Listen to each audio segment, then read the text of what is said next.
Hey guys, how you going? Back again. Today we're going to do a bit of Applied Energistics. I'm going to set up my big Applied Energistics network. I do have a big map to show you. Basically, I've been working on a massive base design. Essentially, we have our AE in the middle, and then on the bottom right hand corner we'll have our Britannia area, the place we're currently set up with most of our machinery. And on the bottom left hand corner we'll have our processing plant, so where all the resources are automatically processed for our base. And then on the top left we'll have our Thaumcraft area. And we'll have different buildings sprouting all over the place too. So specific ones like the one I showed you for generating music discs, for example, we'll have a little bit there. And then like farming areas, we've got like sheep set up here, and then trees over here for a tree farm. And there'll be other areas over as well. And this area here will be our forestry area. So we'll have a massive farming range over here, which will be pretty cool and easy to set up. And maybe an agricraft area over here, along with some bees, probably most likely over here as well. And yeah, I might have some Craft over there, and there's going to be some immersive engineering as well. I might put it there, or maybe in the middle here, because we've got arcane engineering, which is basically immersive engineering and Thaumcraft combined together to make magical engineering machines, which is very cool.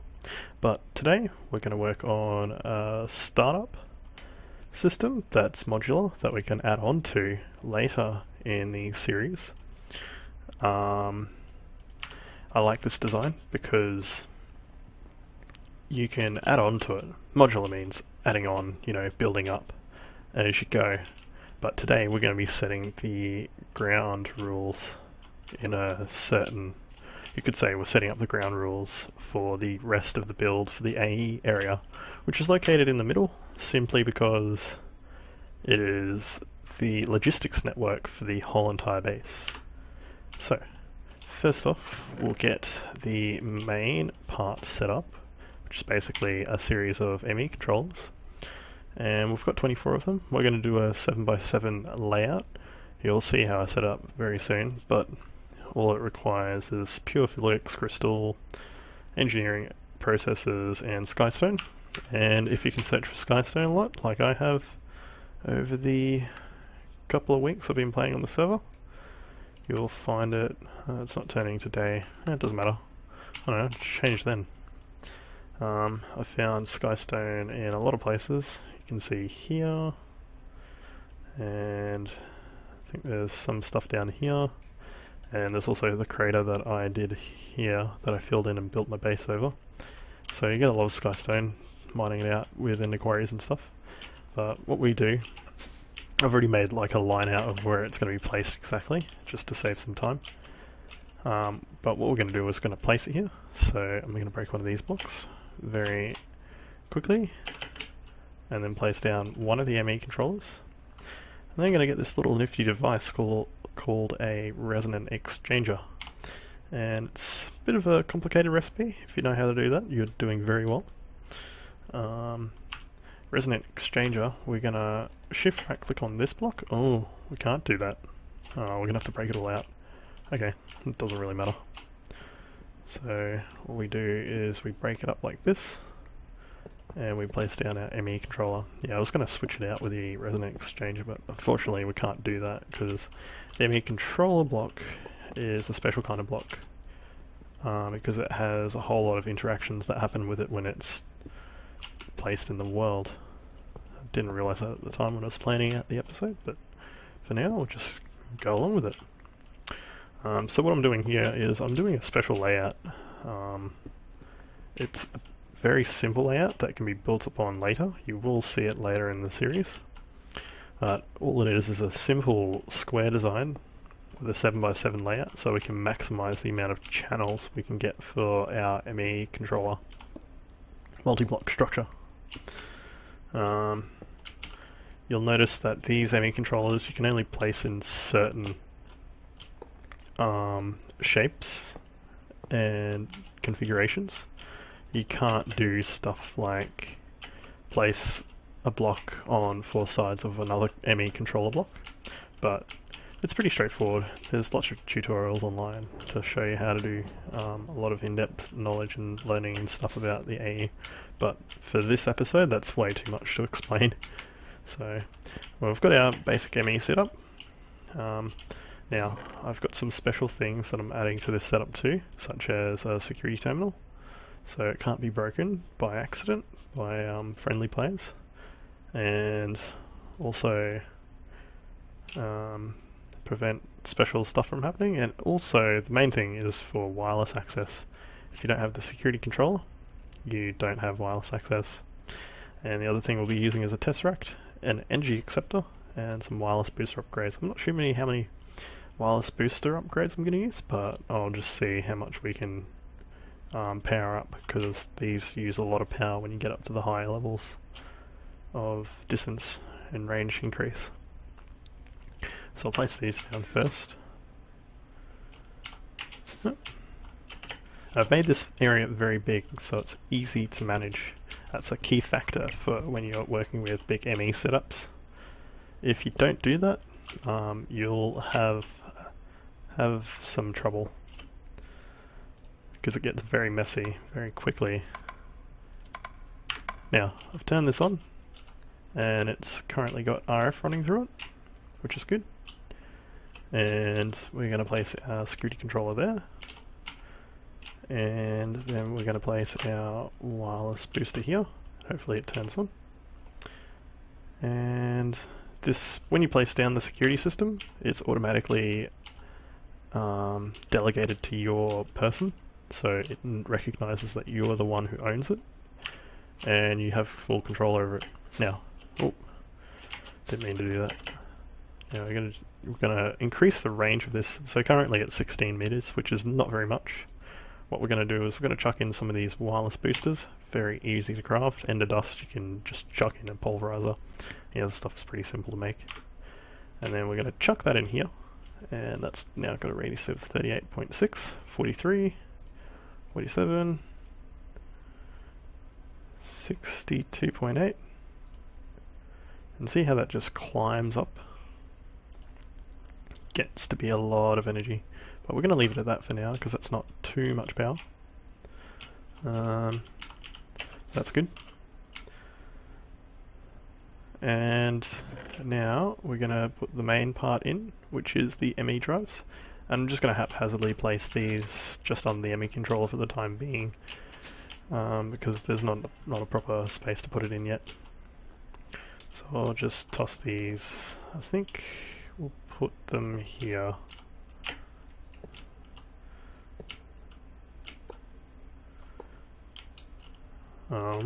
Might reposition them, but we'll do that later. And then we truss these ME storage cells in for ease of use, and we might get the other ones from our other base, or well, the other area of our base once we've done it. Now, the next part we do is we set up the terminals. So for the terminals, we're going to lay them down using P2P tunnels. And to do that, what you need is P2P tunnels, obviously, a memory card, and some smart cable. And probably pick or something to mine down stuff as well. Actually, I might just use my biometric identification card as well, just so I can see what I look like in it. So what we're going to do is we're just going to mine down here. We're going to work out our direction, which is over this way, to where we're going to set up our terminals. We're going to place down this P2P tunnel. Now, when you're using a P2P tunnel, the ME controller gets the full 32 channels from this one tunnel connected to this face. And what you can do is you can transfer these 32 channels in one channel and then push them out again into 32 channels again. And if that's confusing, may want to look up something as well. But essentially, we're compressing channels and sending them through a small pipe. Now, once we do that, all we have to do is go through here, like so. And we'll eventually hit... oh no, that wasn't it yet.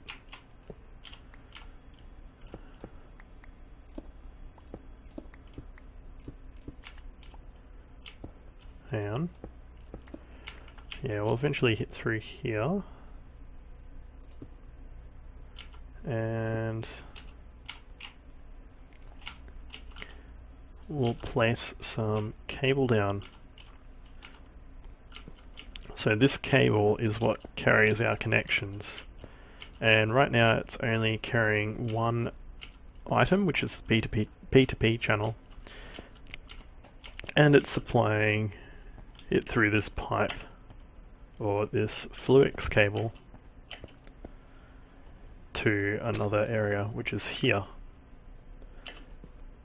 And what we do now is we get that P2P tunnel, and we get a dense cable, and we place it down like that, which is pretty easy. Hang on, I think I messed it up. I have to place it down a bit higher. So we'll just toss it down like that. And once you do that, you get the cable like so. And you get some fiber cable. So I'll just go and grab some of that from our base. And we'll just have to make some. Like so. And essentially we're gonna set up a subnetwork, or a ghost network you could call it, but basically it's a network that's powered by the main ME system, but it doesn't have any channels connected to it. It's just there to power itself. When you set up a network like this, it works off simply the cables. You can have an AE system without a controller, but it won't be able to access anything from it. You can make like importing systems, exporting systems, storage systems without ME controllers at all, but it won't do anything. You won't be able to access it like an ME system. But all you do to make a subnetwork like this is you place down a piece of quartz fiber and separate the connection of the ME controller to this network that you've made. So essentially this network has only power going into it and is using no channels. So imagine this line here is not connected to here. And this means that we can now power P2P tunnels at the other ends, which is very good. Now, I just have to find a way to get back up. Might put a open blocks elevator there soon. All we have to do now is connect this thing up. And I haven't put it up high enough. I keep on putting it down low. Yeah, I'll place it down like this. That's why. I think I worked out why, because when I smash this, it smashes the cable under it, and I'm not going up high enough. So running into a bit of an infinite loop there, which is pretty funny. Okay, so once you've got that placed down, what you do is you get your memory card, which is crafted like so. Yeah. Calculation processor, if you want to see how that's made. It's pretty simple. And you hold down Shift and then right click on the first P2P tunnel, and this saves where the P2P tunnel is, and then you right click normally on the next P2P tunnel to finish the circuit, and it should light up in a moment. I think it has. Yep, there we go. So see how it has 32 channels now? And all you have to do is set up your terminals. So we're going to do that like this, and we're also going to use an item called the, hang on, I think I left it in here, color applicator, which is pretty cool. I like using it. I just started using it in this mod pack, but it's been around for a while.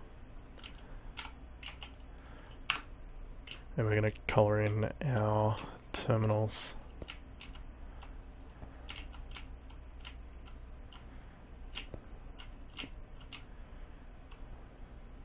So we're going to paint this one red, and we're going to paint this one, and let's go for, oh, we don't have many colors. Actually, I might just leave it. But you can paint in your cables with it. Might show you in a later episode if you're still watching. Yeah, so all we do now is we place down these things, and I'll discuss these in a moment. So you probably already know this one. It's called an ME crafting terminal. It's pretty straightforward. Hang on, just get my wrench. Basically, you can craft stuff like you would in a crafting table, but you can also grab items in and out of an ME system using it as well, which is pretty cool. And the next one is the pattern terminal, which is probably the most important thing if you're doing automation with Applied Energistics. Essentially, what you do is you grab blank patterns and you make them like this. Just quartz glass, glowstone, pure certus or normal certus, and you use iron nuggets as well to make blank patterns. And when you get those blank patterns, you chuck them in here and you can make different items with them. So crafting a furnace, for example, you can start automating that. But this is one of the steps for calling on automation recipes that you can use later. So you got that crafting recipe, right? Now, the pattern terminal makes the crafting recipes that you can program, so you never have to make them again. And then you've got the ME interface terminal, which basically allows you to input stuff into the system to be crafted, or lets you put patterns into the ME system to start crafting stuff. And you're probably wondering now, why can't I put stuff in there as well? That's simply because we haven't set up the next part, which I apologize for in advance. So we'll just do the same thing again. We'll get our ME smart cable, and we'll get the rest of the automation going for this.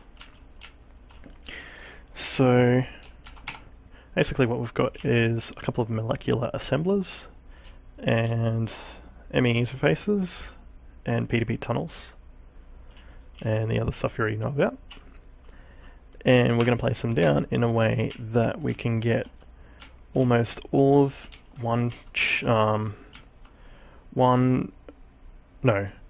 we're going to get almost all of 32 channels set up in each of these columns for molecular assembly chambers. But first off, we're going to start off with 8, which will give us 4 times 2, 8. Actually, we'll work it out as we go, but essentially we're going to have a fast crafting network and a slow crafting network in the same area. So I'll place these here like so. We'll just take down this column. I'll place these here. Actually, we should do the other part first. What we're going to do is we're going to get the P2P tunnel, and we're going to place it in such a way that these ME interfaces work smoothly and properly. And to do that, we're going to mine down a bit, and we're going to look for the other cable that we placed down already.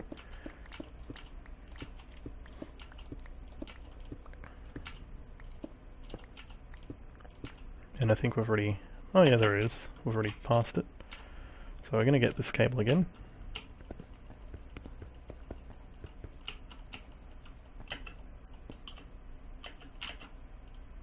And we're going to place it there. That should do it. And we're going to place this cable here. Now, I've used small smart cable for now because the network isn't very big, but when it gets bigger, we're going to use this dense cable a lot more. We're simply not using much of it right now because it costs a ridiculous amount of resources, particularly wool, to craft. So all we do is we place it down here like this, and we think of this item here as a pipe. So it separates all of the flow of channels into different areas. Now, this is where the color applicator comes in very handy. So what we can do is we can go and get more cable. I think we've run out of it. Hold up. If you guys hold on for a moment, I'll be back in a moment. I just forgot about processing some more smart cable. Unfortunately, I can't continue the video until I've done this, so I'll be back in a moment. I'll see you guys in a moment. Sorry for the delay, and yeah. Hey guys, how you going? I noticed with the recording I actually did a previous recording. As you can see, I've got all of my molecular assembly chambers set up now. After I went back, I actually thought about it, and I was actually showing you the wrong way to set this up. So right now, I'm just going to finish off this episode with how to do this, and also I think I forgot how to do the crafting machines. What are they called again? Well, let's go and see. Yeah, the crafting storage devices, the actual things that do the handmade crafting for you. So first of all, I'm just going to smash all of this down. And hopefully there's no recipes that I've chucked in here, because I know I've made this very quickly.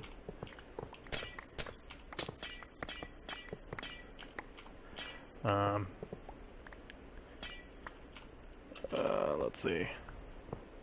Let's see if I can put this back together again in one piece. It's pretty interesting, but I think what I was trying to show you before, I had this thing called a color applicator, so let's go and grab that. It should be in the little box I've made for it now. I don't think this was here before. Here we go. So essentially I've got this color applicator. When you chuck it in a ME chest like this, you can store stuff in it manually. So I've got paintballs that are purple and cyan, and those are inside this color applicator. So if we get some cable, dense, and actually we might need one more piece, so I might just get a water bucket. Yeah, we've got one more water bucket, that's good. And then we'll wash down one piece, make that like that. Oh wow, got the jumps there, but we'll just take down this stuff. Essentially, all you do with this setup is you get the dense cable and lay it down just in a 3x3 grid fashion like this, and then you get your color applicator and you make the inner part of the 3x3 grid one color, so we've used purple for this, and then the outside is made with another color. And when you do this, all that happens is it separates the cables so they're not touching. And there's another part I have to show you too. Under here, the reason we've done this is because each of these towers doesn't use 32 channels, they use 64. Now there's two reasons for this. The first reason is that each of the little sides, so there's 4 sides on each of these, uses 7 channels, because it's 7 layers high, 7 channels each on each side. So each of these assemblies, as you'll see soon as we craft it, has 7 up like that, and then 4 on each layer. So 1, 2, 3, 4. northwest, south and east. And then essentially you get 7 times 4, which is 28 interfaces on the outside. And then on the inside, so that's the outside part, that's pretty simple. And that has one P2P tunnel connection set up. So it uses 2 P2P tunnels, one there and one here. And then in the middle is these kind of ME interfaces. So there's 2 kinds. There's a flat side, which can be placed on a number of sides of the cable. And then there's the block, the full block interface. And what these do is, these ones, every time a pattern is crafted inside one of these, it can be crafted on not 1, but 4 different sides all at the same time. And what you'll see in the future is we'll actually add co-processing units which will increase the number of sides that it can be crafted on, and that multiplies your crafting speed by a ridiculous amount, especially when you need those recipes that are very, very slow to make when you're making, I don't know, compressed cobblestone, or probably that energy battery thing from Mechanism. But for now, I'll just show you how to make the rest of it. So after this, what you do is you go to the top of your column.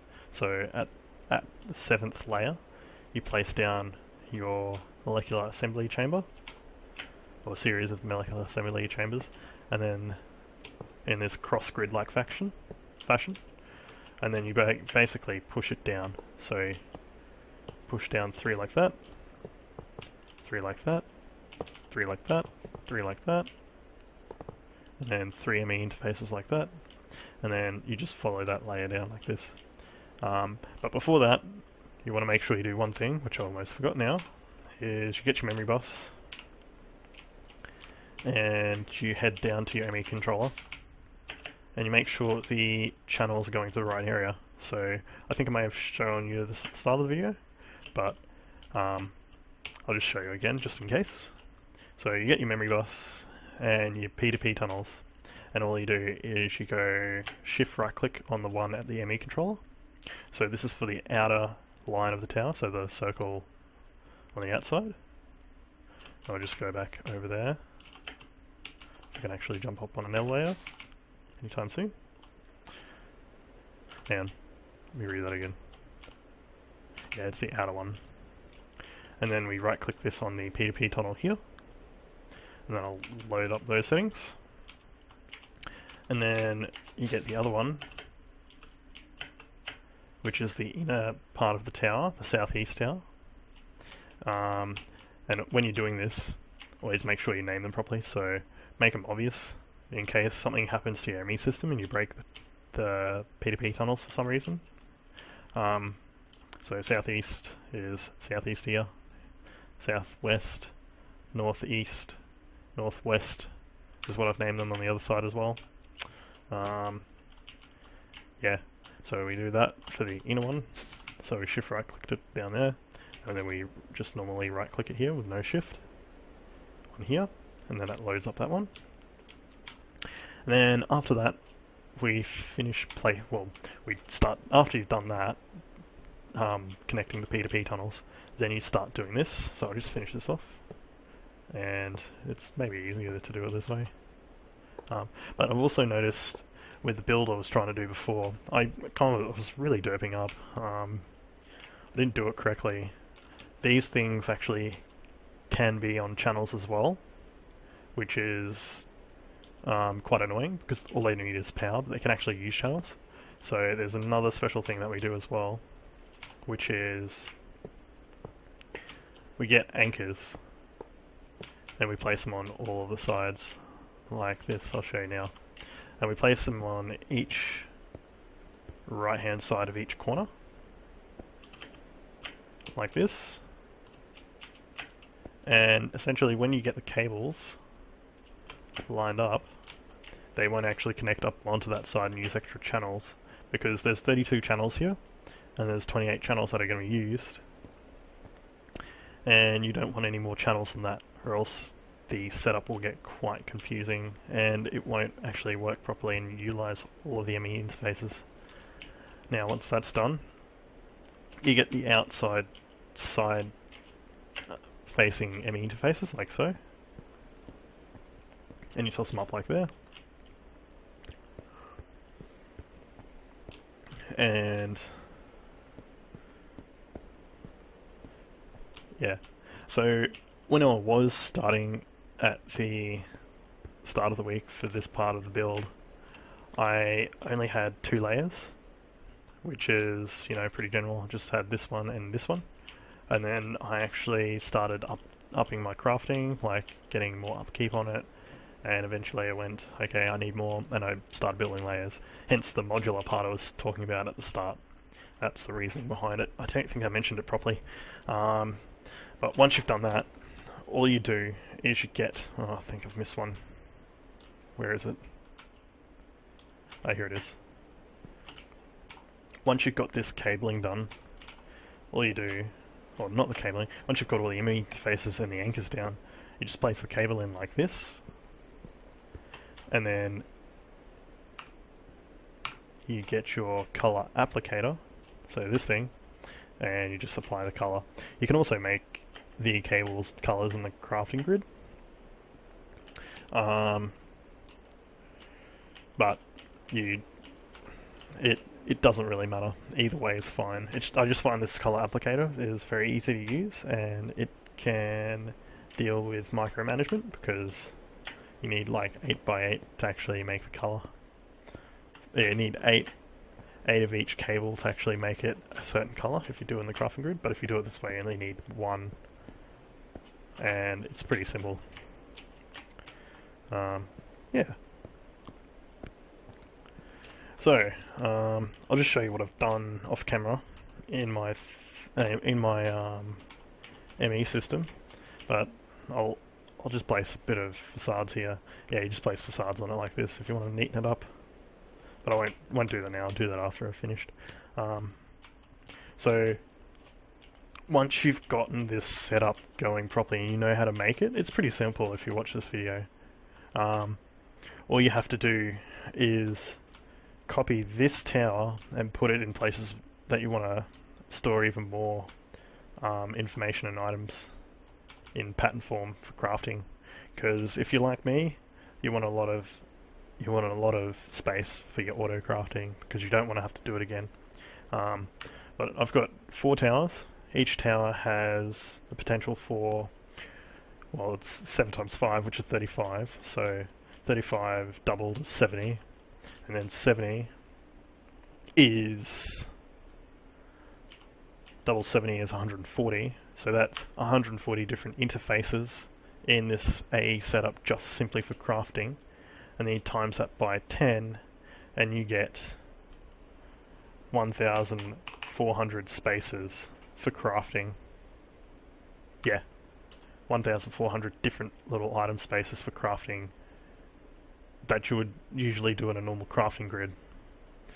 And there's a lot of items that you can fill this up with. NEI in this mod pack has about 107 pages, and I know 1, 2, 3, 4, 5, 6, 7, 8, 9, 10, 11, no, hang on, 1, 2, 3, 4, 5, 6, 7, 8, 9, 10, 11, 12, 12 by about, let's say 20 for each page. That's a lot of crafting recipes for the items that are actually craftable. So yeah, there's a theoretical size that you could get to maximize this for the whole entire amount of crafting that you could do, but you don't ever need that much simply because you won't have to craft all of those items in game all the time. It's only used for stuff that you find really annoying and how lazy you are, which is quite funny because I like to be really lazy because I love automation because it lets me be lazy. There's kind of a circle thing happening there, but you know what I mean. Yeah, so anyways, I'll just wrap this up with another part that I think I covered in the last part, but I'm actually not going to put in because I'm going to cover it here. So these guys here, these are the last parts of the process, and all they do is they take all the items and they craft them together. So think of these crafting things. I've got a 1K drive here and a 64 crafting drive here, and there's also a 16K on the bottom. It's just as I was going through and progressing. So these guys are the crafters. They're the hands of your Applied Energistics Network. These guys here in the ME drives, or the storage cells, are your memory of your brain. The controller is kind of like your nervous system for your Applied Energistics. You got a security terminal, that's like a conscience. Your P2P tunnels, those are like the nerves coming from the spine, and they transfer a lot of data through the network. And the let's go up here. All of these machines here that I've crafted off cam and connected up to the ME interfaces, they're kind of like your muscles, so they do all the hard crafting stuff that you don't really want to think about. It's kind of automatic when you ask for it. And these molecular assemblers are kind of like your hands. They don't do a lot of hard, heavy lifting, but they do a lot of articulate work. Yeah, so that's about it. I hope you like this video. Don't actually click the like button on it. I don't really care about it, but I hope you find it educational, you know, and intuitive and very easy to understand. Sorry about the mess up before. I kind of got off track and a bit derpy, but hopefully I can resurrect that with the last part of this video. Yeah, so please enjoy and have a great time playing Minecraft. Thank you. And I forgot to add one more part in. The actual part that's probably the most important. Like, you know, I just showed you how to do all of this stuff and make it, but how do you actually use it? Oh my god, I gotta actually plan this out more. So let's see. To actually do this stuff, let's make a really annoying recipe, or a really simple one. To actually use this system on a basic level, all you have to do is chuck in your item, pretend you're like crafting something, and you chuck it into this thing called pattern terminal. It's made with an ME crafting terminal and an engineering processor, and that's made with this terminal and that, and then there's a whole bunch of different recipes. I may show you later how to automate that stuff, but all you do is you get your item, put it in this thing called a pattern terminal. So we've got ukulele wood, and we want to craft it into ukulele wood planks. And once you've got that, you're like, oh, okay, that's how it's crafted. Let's press this down arrow button. And what you do is you get this thing called a blank pattern, and you press the down arrow, and it turns it into an actual pattern. And you can chuck this in your ME network through this thing called an ME interface terminal, which has another special crafting recipe. You'll find out how to do it, but it's called an ME interface terminal. And all you do is you right click on it, and this thing is literally like an eye into your network for ME interfaces. So all of these ME interfaces here, over there, on your machines here, and over your machines here, it's the eye to all of that. So if you right click on it, you can access all of those interfaces without having to walk over them manually and trudging back and forth making patterns. So once you do that, all you do is you get your pattern that you've got, so you ukulele wood planks for this case, and you chuck it into your molecular assembly chamber. Now remember, there's also a thing here, because if your ME networks big like mine, you find it hard to find places. So if we wanted to go to the molecular assembly chamber and we couldn't find it because we're like all the way up the top, you can go here and you can actually find it, because we've typed it in the search tab. Just a handy hint. So if we wanted to go to alloy smelter, and it actually, if you search up the name of an item, it shows you where it is inside the ME network as well, which is really handy if you're having trouble working out why a recipe isn't working or it's not crafting properly.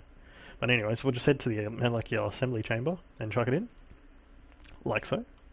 And then once you've done that, you should be able to craft it, if I can pronounce words correctly anymore. So we've got ukulele wood planks, and now we can craft it. So we can make 100 of those if we want to. And then it shows us the amount of wood that we have to use to make the 100 wood planks, which is actually 25. And this cuts out a lot of steps, like a ridiculous amount of steps. Every time you want to make a recipe that has some factor of this recipe in it, you don't have to worry about crafting again. It cuts down so much time, it's ridiculous. You can level up, progress, and do other things beside crafting lots more. And cutting down on this stuff makes the game a lot more fun. And if you're really interested, you can actually try and challenge yourself with this kind of stuff too. I've seen people do lots of weird things with ME networks, like trying to infuse wands from Thorncraft, or like I've done over here, for example, with blood magic. We actually drop in, I think it's stone, you turn it into blank slate. There's actual special ways you can do that, and it's quite powerful once you can do it. But anyways, hopefully this is the last recording I have to do for this episode. Hopefully you didn't find it as annoying as I did to edit it. And I hope that helps. And yeah, I'll see you soon. Have fun and get educated. Woohoo! Yeah, studious. Woo.